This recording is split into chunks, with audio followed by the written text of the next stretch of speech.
পুরাণ বলে মহা হিমবন্ত, আমরা বলি হিমালয়। কবে কিভাবে এই নামান্তর ঘটেছে সেটা তর্কাতীত। হিমালয় আমাদের কাছে হিমালয়। ভূতত্ত্ববিদরা বলেন পর্বত সৃষ্টির বয়স ৬ কোটি বছর।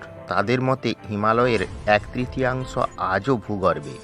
এই মহা হিমবন্তের শাখা প্রশাখার শুরু ব্রহ্মদেশে, চীন, তিব্বত, অসম, পশ্চিমবঙ্গ, নেপাল, কুমায়ুন, পাঞ্জাব, কাশ্মীর, হিন্দুকুশ, আফগানিস্তান হয়ে মধ্যপ্রাচ্যের প্রান্ত পর্যন্ত এর বিস্তার। হিমালয় দৈর্ঘ্য ৫,০০০ মাইল, প্রস্থে কোথাও ৫০০ মাইল বা তারও বেশি। অতীতে ঘোড়ার টানা টাঙ্গা বা কুলির মাথায় মাল চাপিয়ে কাঠ রোড ধরে যাতায়াত ছিল সিমলা পাহাড়ে।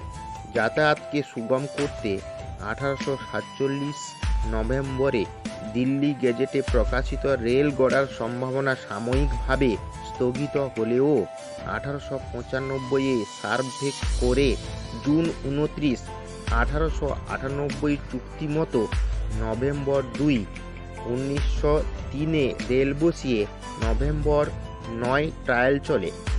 জানুয়ারি ১, ১৯০৬-এ চালু হয় কালকা সিমলা দীর্ঘতম ন্যারোগেজ রেল, যা ৬৫৮ মিটার উঁচু থেকে ২০৭৫ মিটার ৯৬ কিমি দীর্ঘ পথে শিবালিক পাহাড় পেরিয়ে ট্রেন চলে কালকা থেকে সিমলা।